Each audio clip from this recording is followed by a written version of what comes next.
Kemajuan ilmu pengetahuan dan teknologi membawa berbagai implikasi kompleks dalam kehidupan manusia dan menghubungkan kejahatan melalui jaringan internet. Di Indonesia sendiri telah terjadi beberapa kasus cybercrime. Pertama ada pencurian kartu kredit, lalu ada hacking beberapa situs, menyadap transmisi data orang lain seperti email, dan manipulasi data dengan cara mengirimkan perintah yang tidak dihendaki ke dalam programmer komputer. Berikut merupakan ruang lingkup cyber law di Indonesia. Yang pertama di hukum publik terdiri dari yuridiksi, etika kegiatan online, perlindungan konsumen, anti monopoli, persaingan sehat, perpajakan, regulatory body, data protection, dan cyber crimes. Kemudian pada hukum private terdiri dari haki, e-commerce, cyber contract, domain name, dan insurance.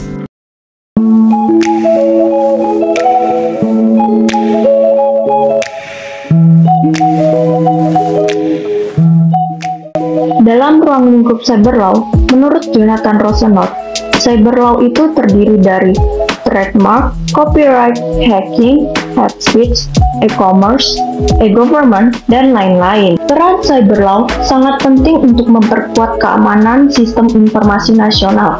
Maka dari itu, cyber law digunakan untuk melindungi masyarakat atau publik.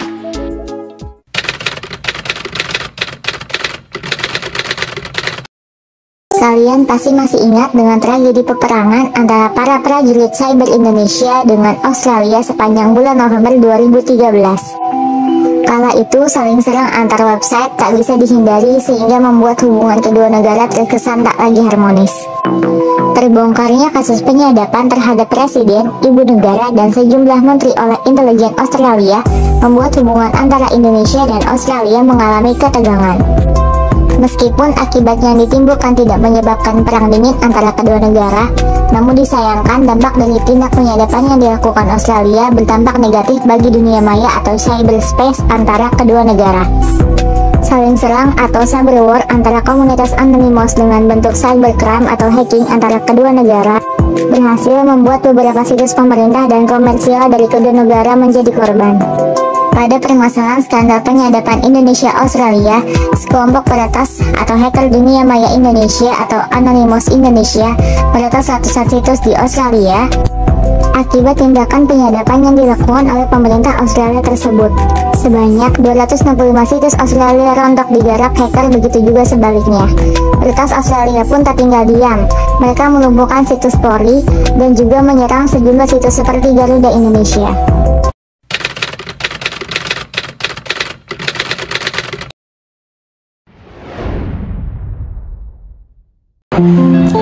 Cyber law merupakan aspek hukum yang ruang lingkupnya meliputi setiap aspek yang berhubungan dengan orang perorangan atau dengan subjek hukum yang menggunakan dan memanfaatkan teknologi internet yang dimulai pada saat mulai online dan memasuki dunia cyber atau dunia maya. Sebagai tanggung jawab kita bersama, maka kita perlu untuk melakukan pencegahan dan penanggulangan khususnya dalam jajaran pemerintahan dengan instansinya yang terkait dan juga bersinergi dengan pihak non-pemerintahan.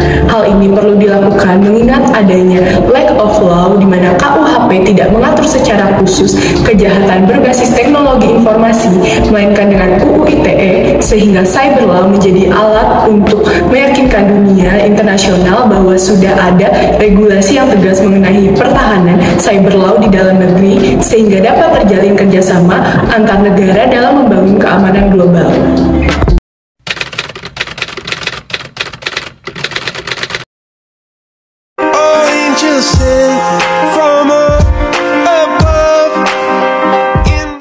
Perkenalkan, nama aku Rahma RDP dengan NIM 110012122120123.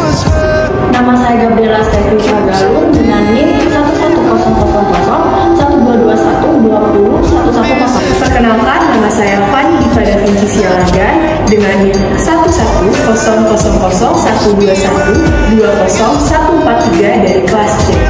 Sekian penyampaian materi dari kelompok kami, kurang lebihnya mohon dimaafkan. Wassalamualaikum warahmatullahi wabarakatuh. Shalom, Om Santi Santi Santi Om, Namo Buddhaya.